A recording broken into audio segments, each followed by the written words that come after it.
C'est pas joli, joli, hein?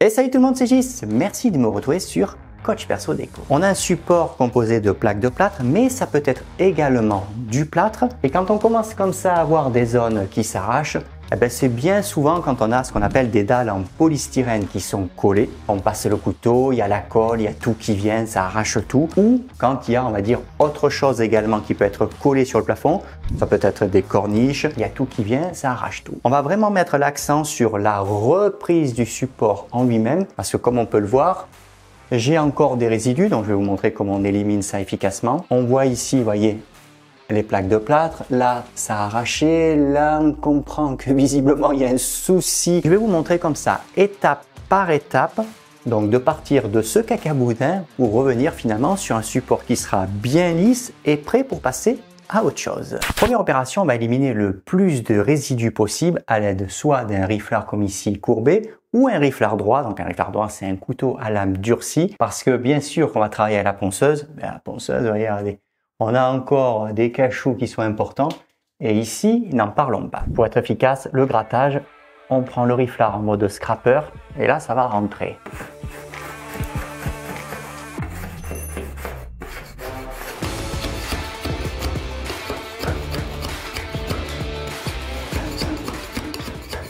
Maintenant que le plus gros de résidus a été éliminé, en sachant que vous pouvez avoir des résidus de colle, il va falloir maintenant faire un travail qui est plus minutieux parce que quand ça arrache, vous voyez, c'est clairement pas net. Il faut bien rentrer son riflard et éliminer tout ce qui ne tient pas. Là, on a l'impression que c'est léger et en réalité, regarde,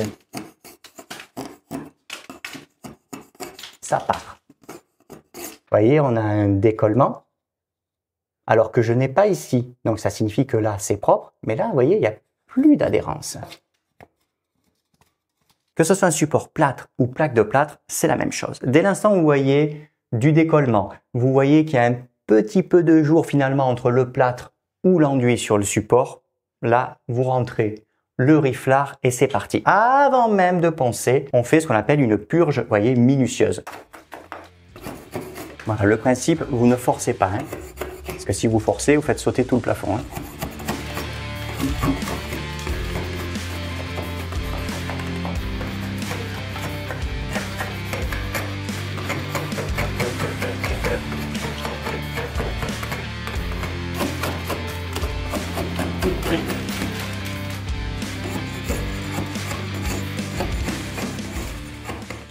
On va pouvoir passer à la prochaine étape et en l'occurrence, c'est le ponçage. Le ponçage va avoir deux fonctions. La première, c'est d'éliminer les petits résidus que vous avez entre guillemets zappés en grattant à l'aide du riflard. Deuxième fonction, ça va être de corriger la planéité. Ici, on a une partie de plafond qui est propre, alors certes qui est brute, mais vous voyez, quand je passe la main, on a quand même une certaine planéité. Il manquerait la couche d'impression, puis finalement la peinture de finition. Ce qui va nous intéresser, c'est de corriger la planéité en sachant que vous pouvez être très légèrement en creux quand vous allez poncer, mais j'ai bien dit très légèrement. Et le but, c'est justement de ne pas laisser des zones qui sont beaucoup trop proéminentes parce que quand vous allez réparer, si là, vous êtes un peu proéminent, quand vous allez mordre, si vous avez des parties comme ici qui sont propres, quand tout sera fini, on sera quand même capable de comprendre qu'à cet endroit, il y a eu un souci et que finalement, ce souci, on va dire esthétiquement, ben il est quand même pas bien repris. J'ai avec moi une ponceuse excentrique diamètre 150 équipée d'un abrasif grain 120.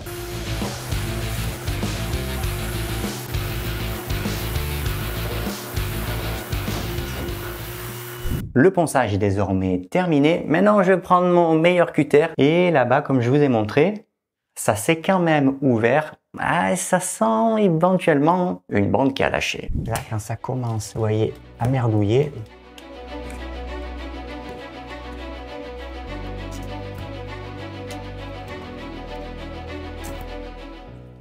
Il y a eu une casse complète de l'ensemble, ce qu'on appelle plâtre gypse, donc toute la partie blanche de la plaque de plâtre. Ça s'est bien cassé. Alors, je suis peut-être même pas sur une bande, hein, mais voilà, là, ça s'est cassé.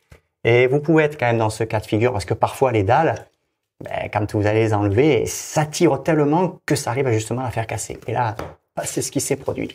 On voit l'isolant, donc c'est la laine de verre. Quand je rentre mon meilleur doigt, je sens ici, on va dire, assez rapidement la fourrure. Donc la fourrure qui est donc tout le long. Et là, ça doit continuer au moins jusque là. Dans ces conditions-là, je vais procéder à un remplacement. Donc je vais couper une petite section. Donc finalement, ça va être un rectangle. J'ai coupé la plaque de plâtre au niveau du plafond et forcément, je me suis recoupé un petit bout de plaque de plâtre que j'avais imprimé parce que j'ai toujours justement des chutes de plaques de plâtre. Deux façons de travailler. Si vous êtes sûr qu'il n'y a pas de câble, qu'il n'y a rien au milieu, en sachant que moi, voilà, je passe la main et ici, je sens déjà la fourrure. Et on va dire, si plus largement, vous n'avez pas de spot encastré à mettre, vous pouvez mettre directement un petit bout de fourrure, vous vissez et puis vous passez à autre chose. Moi, je vais vous montrer une autre méthode parce que ici, il peut, pour diverses raisons, un jour avoir des spots. Et s'il y a la nécessité à placer pile ici un spot, la fourrure va gêner. Je vais graisser ici les côtés, graisser tout le périmètre, graisser également la petite chute et on va faire un collage, que la plaque soit un petit peu chanfreinée et ça va aller très très bien. Donc je le fais bien sûr des quatre côtés. Un petit coup de chiffon microfibre pour éliminer le voile de poussière sur le champ de la plaque parce que là il n'y a rien qui va adhérer. Dans un petit bol bas, je me suis préparé deux enduits de rebouchage pour faire, comme je vous ai expliqué, le graissage. On beurre généreusement.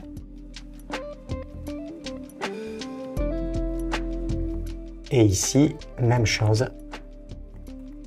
Voilà, on met de l'enduit de rebouchage pour que vous ayez plus de facilité pour manœuvrer la petite plaque de plâtre. Vous voyez, vous mettez petite cheville de 6 avec, comme là, des petites vis plaque de plâtre, ça va très très bien. C'est juste en fait, vous voyez, pour faire ceci, pour le faire bouger. Et surtout le remettre, vous voyez, complètement à niveau. Là, on élimine le surplus d'enduit. Vous voyez, là par exemple, je suis pas bien là. Voilà, il faut que ça se réenfonce un peu. Voilà. On prend le ruban de masquage. On vient. Alors, ça fait pas de force, hein, donc ça risque rien. Voilà, on se met, vous voyez, proprement. Ici, on peut aller un petit peu en diagonale. Je vais en couper un autre bout. Quelques heures sont passées. On enlève tout ça. Et là, je peux vous dire, il n'y a aucun problème. Que ce soit du mortier adhésif ou de l'enduit de rebouchage, du moment qu'on a, vous voyez, ce genre de format, c'est très très bien. Donc là, on enlève tout ceci. À partir de là, on va quand même égrener à l'aide d'un vieux couteau plaquiste. Parce que vous voyez, il y a toujours des petites aspérités, des petits cachous.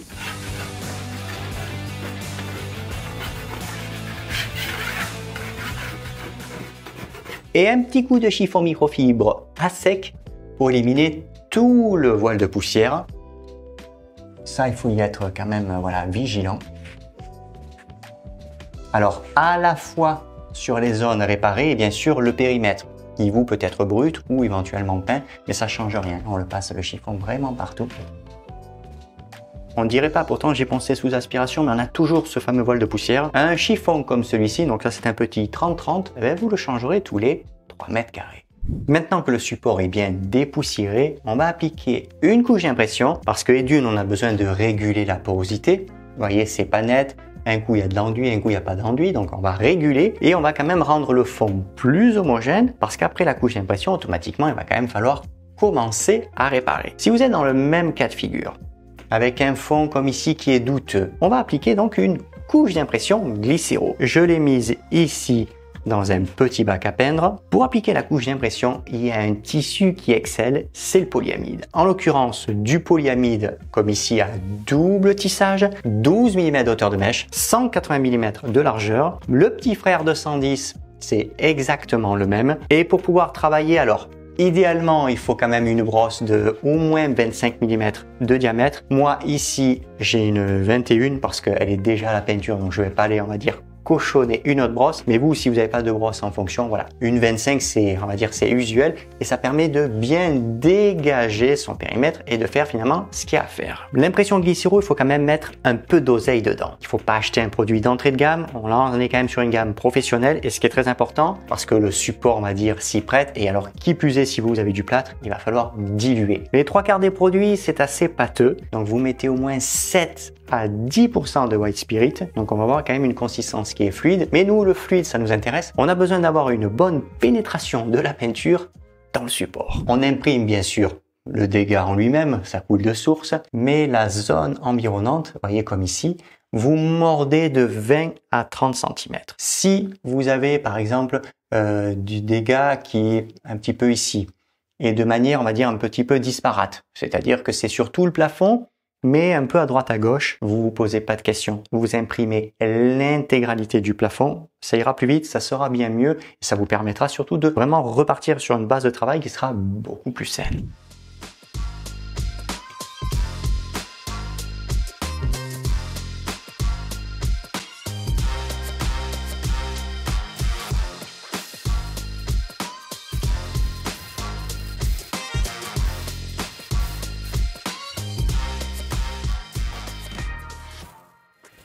Il s'est passé quand même 36 heures, l'impression Glycero est désormais bien sèche. Voilà un petit peu à quoi ça ressemble. On va désormais attaquer à réparer. Au niveau du remplacement de la plaque de plâtre, vous allez voir, il y a un petit traitement à faire. Il y a également un petit traitement à faire ici, parce que ça a légèrement traversé, mais on va dire rien de méchant, mais voilà, ça a quand même légèrement traversé. L'impression c'est très bien, mais ça bloque le fond. Et ça bloque tellement bien le fond que quand on a des réparations comme ici à effectuer, on va manquer d'adhérence. J'ai avec moi Abrasive Grain 220. Je vais mettre un bon petit coup.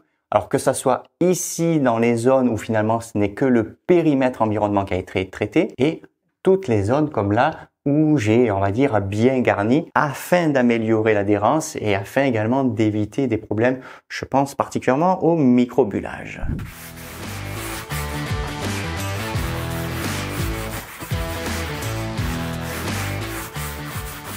L'essentiel, c'est vraiment voilà, de dépolir, mais surtout, il ne faut pas attaquer le feuille de l'impression. Quand c'est fini, voilà, clairement, il ne faut pas que vous soyez revenu quand même à l'enduit. Ponçage terminé. On n'oublie pas le traditionnel coup de chiffon microfibre à sec pour éliminer ce voile de poussière. Et il faut savoir qu'avec l'impression Glycero, il est quand même assez présent. Avant d'attaquer à reprendre, on va dire littéralement le support, si vous êtes dans le même cas de figure, il faut également y prêter une attention.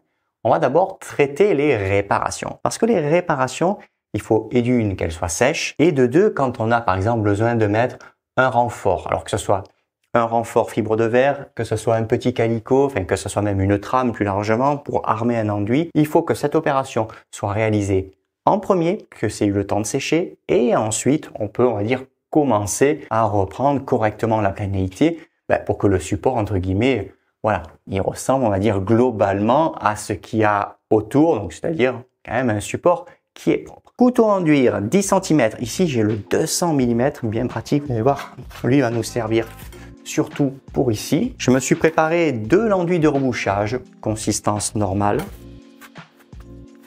Je garnis avec la pointe, vous voyez, du couteau, je chasse bien, puisque l'enduit de rebouchage a un pouvoir collant. C'est pour éviter aussi de ce qu'on appelle faire des poches. Donc là, je tire à 0. Étant donné qu'il n'y a pas trop d'épaisseur, on va graisser, vous voyez, un tout petit peu ici le support. Ouais, voilà, là on comprend que le dégât est ici. On prend de la petite bande de renfort, donc c'est en fibre de verre. Ça ressemble entre guillemets, vous voyez, à une petite gaze. C'est très fin. Elle fait 50 mm de largeur, donc vous voyez, ça va très bien. Ici, vous prenez, ça se découpe, vous avez vu très facilement. Si vous n'êtes pas à l'aise, vous la bloquez avec l'angle d'un de vos couteaux. On vient, vous voyez, on maroufle.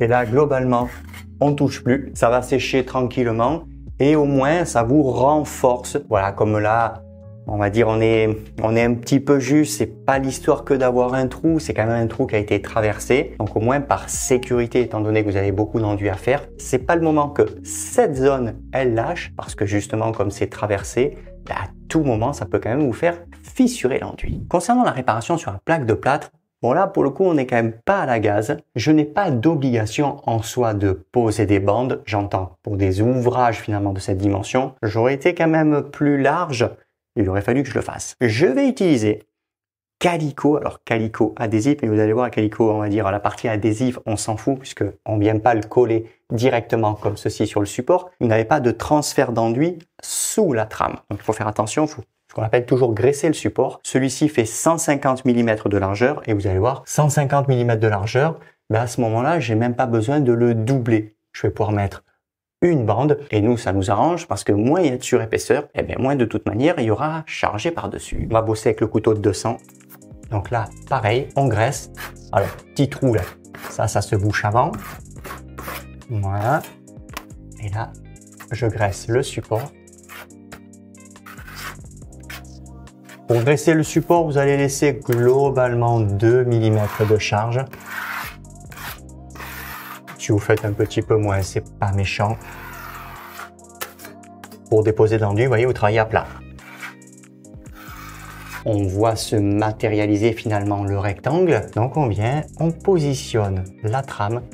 Alors dès l'instant que vous dépassez, on va dire, d'un petit centimètre de chaque côté, c'est bon, il n'y a pas de problème. Hein. Ça va, je veux dire, voilà, ça va bien tenir. Je le maroufle.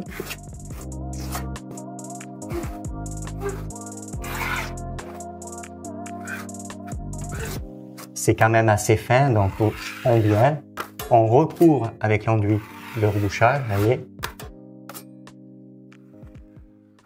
Les petites réparations sont désormais bien sèches. Je vais enlever les petites aspérités, donc je vais faire un petit égrenage rapide avec un vieux couteau plaquiste, ça va très très bien. C'est pour voilà, dépointer, casser les aspérités.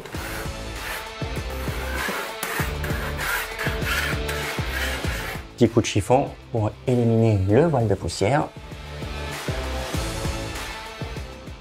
À partir de là, on va attaquer à enduire, donc vraiment reprendre le support. Et vous allez voir que le but, c'est pas de charger n'importe comment, parce que quand on regarde quand même attentivement, certaines zones entre guillemets sont propres et ça va quand même nous servir de repère. Pour pouvoir reprendre la planéité, je me suis préparé de l'enduit en poudre. Il s'agit d'un enduit de rebouchage. Alors je le fais avec un enduit de rebouchage parce qu'entre guillemets, je veux pas que le chantier il dure ad vitam aeternam et j'ai besoin en fait de raccourcir le temps de séchage. La malice est de 300 mm, vous allez voir que je vais tout faire avec la 300 parce qu'en soi c'est faisable. Si vous avez, on va dire quand même un bon plafond, de la 300 vous passez à 450 ou à la 500 mm. Ça va très très bien. On va déjà commencer à réparer entre guillemets, vous voyez, chaque zone parce que il y a des, vous voyez, regardez là par exemple. Ça fait ce qu'on appelle une zone.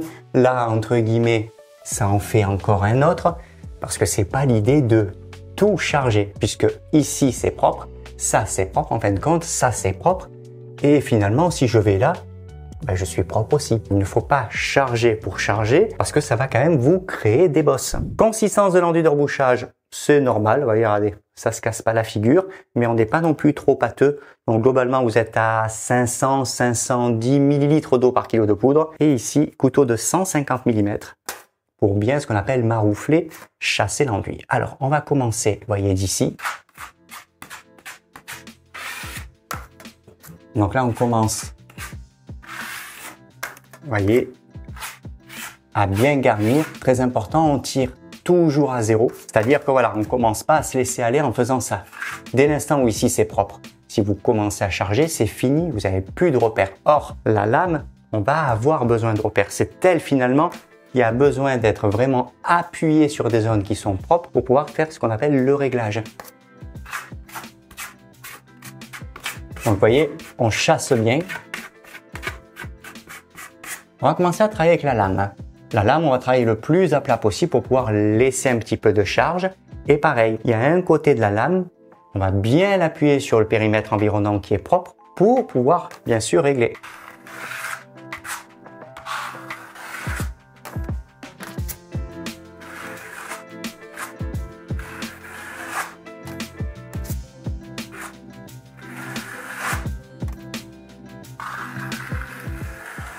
Vous voyez, je travaille à plat. Alors, je ne cherche pas à reboucher en une passe. Hein. Ça, très clairement, ça n'arrivera pas. Mais toujours de garder le périmètre bien propre. C'est, on va dire, c'est vraiment ce qui nous occupe l'esprit.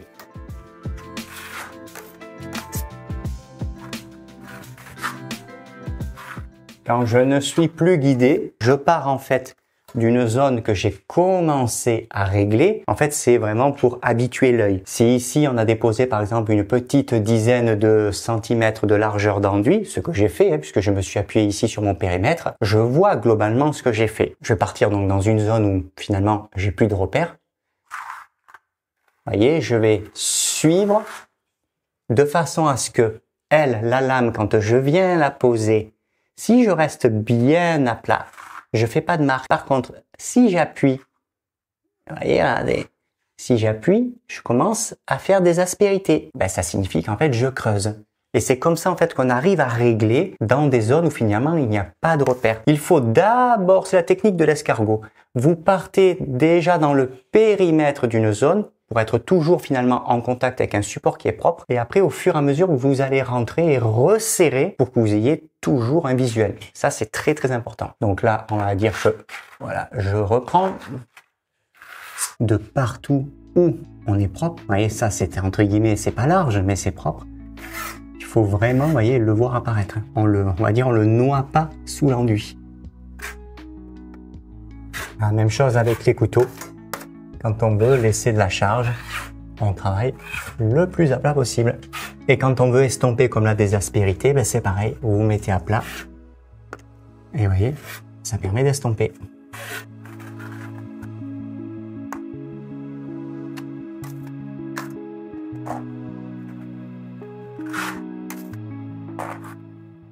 Si vous avez un petit doute, c'est-à-dire que vous avez du mal à régler parce que vraiment vous débutez là-dedans, il vaut mieux multiplier les couches en étant toujours un petit peu en creux, ce qu'on appelle en retrait, que de chercher au contraire à aller à faire 2 passes, charger comme un cochon et de dire ensuite ponceuse et ça va aller. Parce qu'en réalité, la ponceuse vous ferait des marques, ici vous serez quand même bosselé et ça ne ressemblera pas, on va dire, à la pièce, au plafond environnant. Si je prends, vous voyez, cette zone, finalement, là, il y avait un souci, un creux là. Mais voyez tout ça, là. C'est pas net. Là non plus, c'est pas bien net. Mais on va dire qu'on s'en fout. C'est pas dans cette étape-là, c'est pas la première étape que là, je vais commencer à enduire. On sera déjà finalement à l'enduit de lissage. Donc ça aussi, soyez bien vigilants. Certaines zones, voilà, typiquement tout ça, là. Ça, même ça, je veux dire, c'est rien du tout. Et en plus, l'enduit de rebouchage a du mal à adhérer là-dessus parce que c'est pas assez profond. Des choses comme ceci, ben là, forcément, il faut appliquer de l'enduit.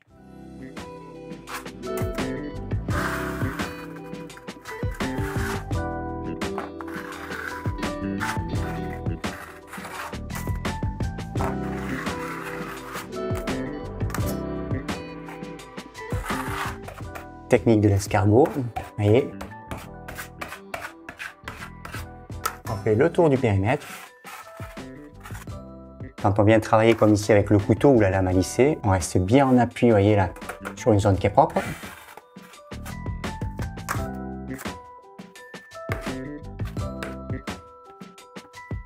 À partir de là, on met un peu d'enduit ici sur la gauche de la lame. On vient, donc toujours pareil, en appui. Donc là, je suis propre. On vire à plat. Et vous voyez, juste, j'appuie pas. Je promène la lame, ça dépose. Et vous voyez, en même temps que ça dépose, ça règle. Alors là, j'ai pas beaucoup, qu'est-ce que j'ai, 1,5 à 2 mm. Ça passe avec une lame à lisser. Si vous, ça a vraiment fait des dégâts, particulièrement sur le plâtre, et qu'il y a plus de 2 mm, ce n'est pas une lame à lisser que vous utilisez, c'est une lame à garnir. Donc, on va dire lame entre 0,5 à 0,6 mm d'épaisseur. Là, vous pourrez mieux déposer et surtout, vous pourrez mieux régler. Parce qu'attention, elle se déforme sous la charge. Donc, en fait, elle va vous faire des creux, des creux, des creux, des creux. Et ça va vous obliger à multiplier les passes.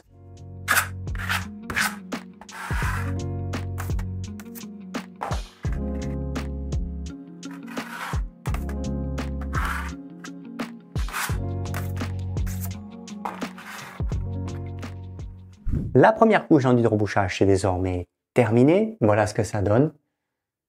La couche d'enduit de rebouchage est désormais bien sèche. Je vais appliquer une deuxième couche. Alors c'est pas une obligation de le refaire avec un enduit de rebouchage. On peut déjà commencer à appliquer ce qu'on appelle un enduit garnissant, mais il faut quand même qu'il soit fin. Avant toute chose, ça c'est important. Vous voyez, c'est pas net. Il y a des petites bulles, on a quand même des aspérités. Et puis quand on regarde attentivement, on voit quand même un petit peu de surépaisseur. Vous voyez, regardez là, je me suis laissé un petit peu aller. Là, ça va. Mais là, par exemple, je suis déjà pas à niveau. Et ça, clairement, ce n'est pas bon. Donc, je vais tirer rapidement un petit coup de ponceuse excentrique. Donc là, en l'occurrence, je vais être en granulométrie 150. C'est pour casser, dépointer les aspérités et surtout éliminer déjà, voilà, on va dire ce mauvais coup de couteau. Et ça, c'est très important si vous êtes dans le même cas de figure. Si vraiment, j'exagère, c'est un petit peu trop marqué chez vous et que les coups de couteau sont trop présents, donc ça fait vraiment des aspérités, vous n'hésitez pas. Un bon petit coup de ponceuse, il vaut mieux poncer 2 minutes que de s'emmerder quand vous aurez tout fini et surtout de se retrouver avec un plafond quand même qui est bosselé.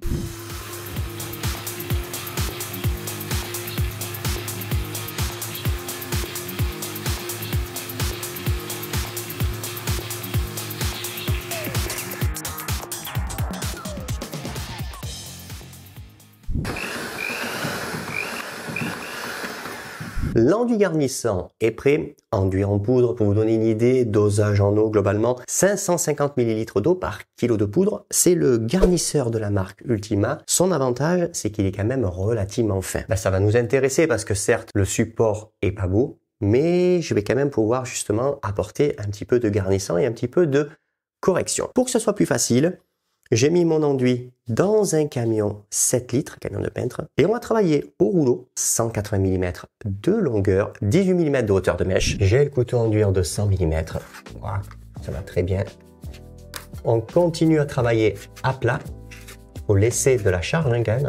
On est quand même pas en train d'appliquer un enduit de lissage.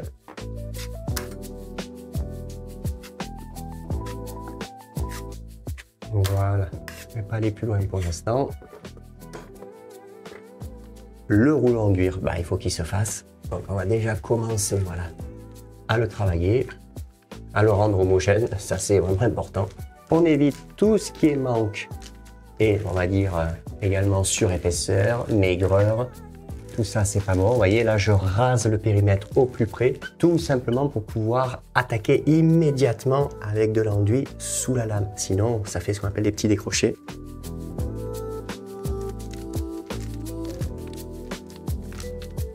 On se place dans l'accueilli et on va travailler à plat. À plat, ça va nous permettre de conserver la charge. Donc, vous voyez, je vire à plat.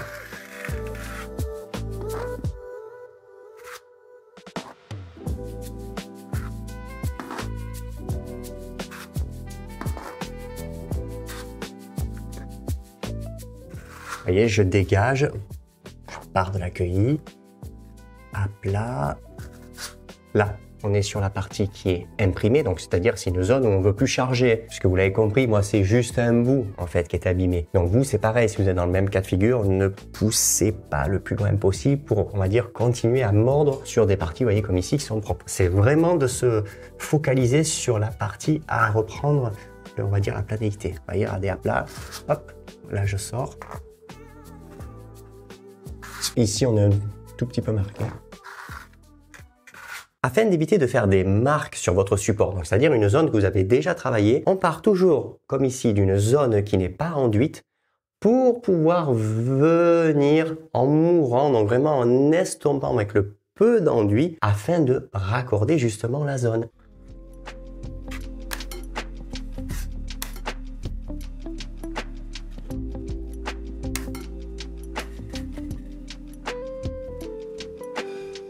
J'ai déchargé, vous voyez, avant de rentrer dans la zone que j'ai terminée. Donc, je rentre 5 à 10 petits centimètres maximum. Vous voyez, regardez, là, je viens de rentrer. Je travaille mon enduit. Ici, le coup de rouleau est toujours en retrait vis-à-vis du coup de couteau. Comme ça, quand vous allez redémarrer, pareil, vous ne faites pas de marque. Vous ne venez pas cochonner ici la zone que vous aurez enduite. Vous voyez, des travées homogènes, bon, ça clafoute un peu, mais ça reste modéré avec l'enduit garnissant. L'enduit de lissage, ça projette beaucoup plus. Donc là, on est propre, on est bien homogène. Une zone où il n'y a pas d'enduit. Et là, je vais travailler donc à plat.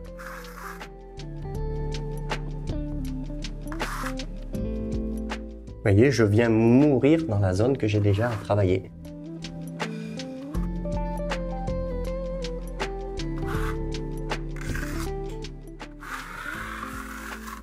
Voilà, et là, pareil, je chasse, vous voyez, je suis sorti à l'extérieur. Et vraiment, ce qui nous intéresse, c'est ici, là, pas de surépaisseur.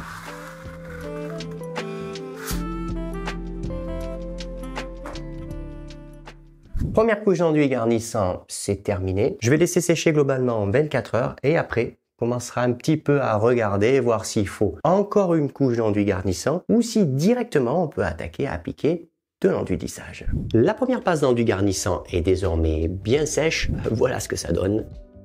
Ce n'est pas net, mais en l'occurrence, ça ne nécessite pas l'application d'une nouvelle couche d'enduit garnissant. On va passer désormais à l'enduit de lissage. Il va falloir quand même 2 couches, et ce sera d'ailleurs 2 couches qui vont être un petit peu chargées. On a les vaguelettes, vous voyez, qui sont présentes là.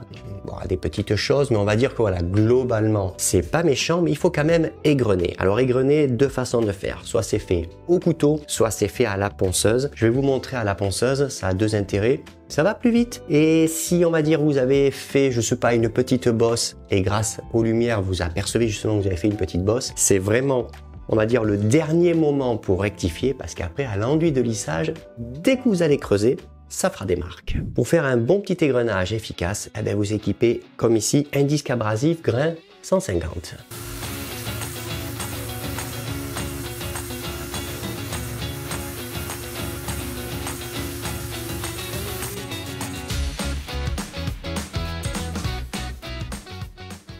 Le temps de repos de l'enduit de lissage est prêt. Il s'est passé quand même un quart d'heure. Je me suis conditionné dans mon traditionnel camion de peintre. Dosage en eau, on est environ à 550 ml par kilo de poudre. Je vais faire sensiblement finalement le même travail qu'avec l'enduit garnissant. Je détourne le périmètre.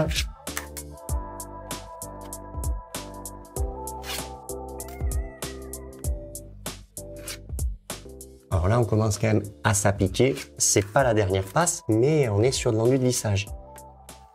Là, on commence quand même à fignoler. Ça doit être de l'enduit de lissage. On va conserver le manchon de 180, 18 mm de hauteur de mèche, parce que vous l'avez vu quand même, le support, il est pas nickel. Donc là, je vais travailler déjà bien mon enduit pour que le rouleau se fasse.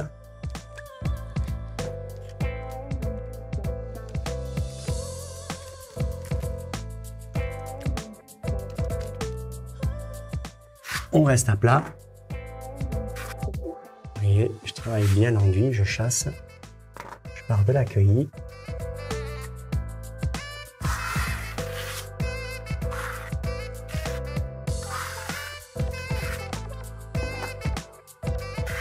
Alors, on ne cherche pas à être nickel, bien sûr.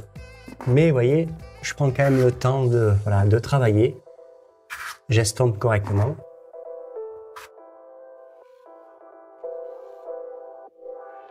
Pensez bien à rester voilà, un tout petit peu en retrait. Comme ça, quand vous redémarrez, ben, vous ne faites pas de marque.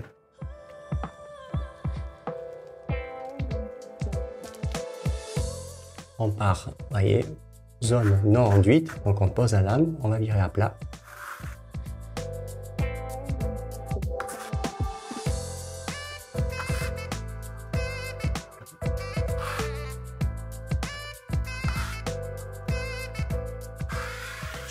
Et là, je repars de l'accueilli pour pouvoir dégager finalement vers l'extérieur.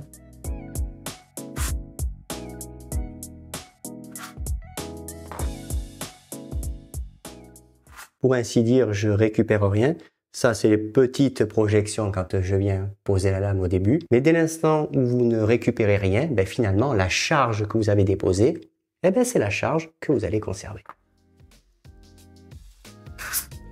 Et on chasse à l'extérieur.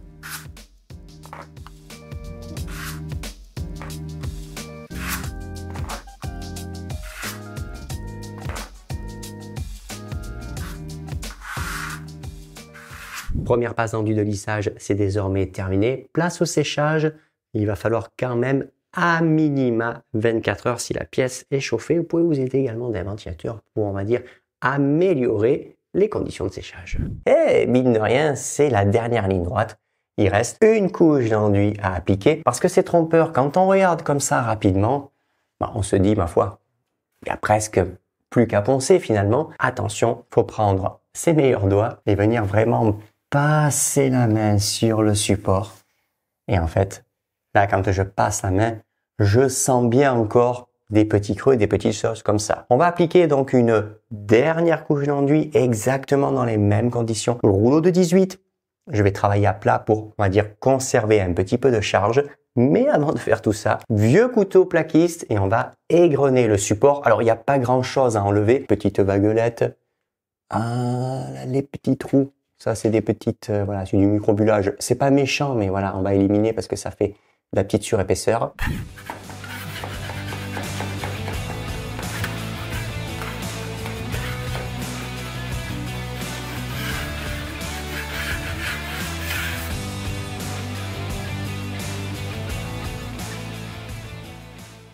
Le matériel est prêt, l'enduit est de nouveau dans le camion de peintre de 7 litres. Je reste ici avec le manchon enduire de 18 mm. Petite différence, dosage en eau, on est à 570 ml d'eau par kilo de poudre. Donc on est un tout petit peu plus fluide. Je n'ai pas besoin d'être trop pâteux. Je veux pas, j'exagère, mais je veux pas 4 mm d'enduit au plafond. J'ai juste besoin de remettre un petit coup pour que quand je vais passer la main et surtout venir ici sur le périmètre environnant, entre guillemets, j'exagère, mais il faut pas que ça fasse un espalier.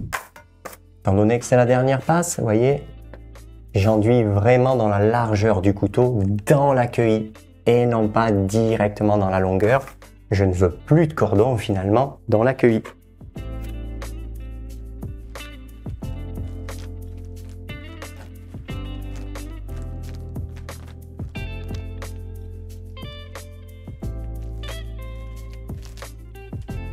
On dira ce qu'on voudra, le travail de la lame, c'est particulièrement plaisant.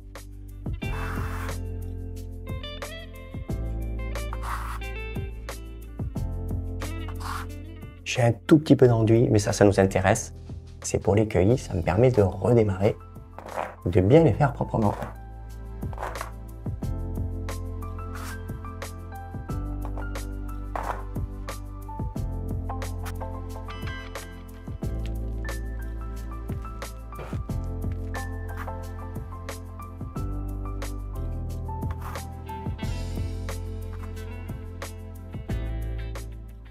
Regarde, j'y vais tranquillement.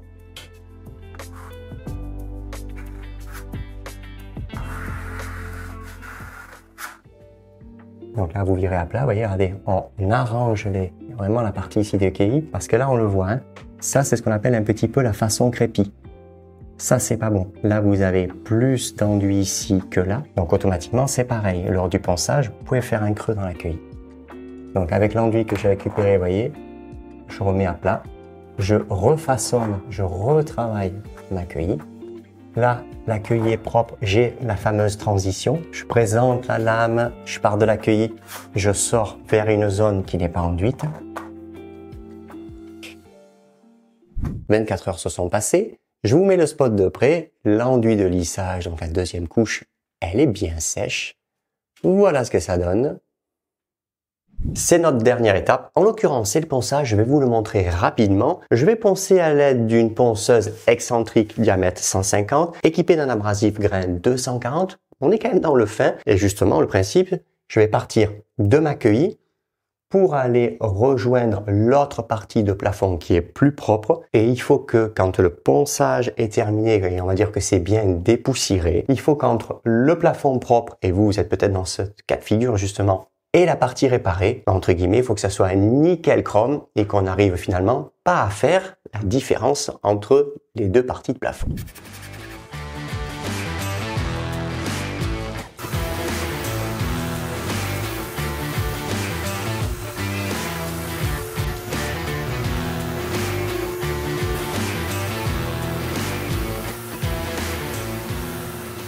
Le ponçage est désormais terminé. Caméra de près, voilà ce que ça donne. Granulométrie 240 avec un enduit qui est quand même relativement fin. Vous voyez, on a vraiment ce côté esthétique, un résultat qui est particulièrement plaisant. Notre tuto est désormais terminé. N'oubliez pas de passer le petit coup de chiffon microfibre à sec pour éliminer le voile de poussière.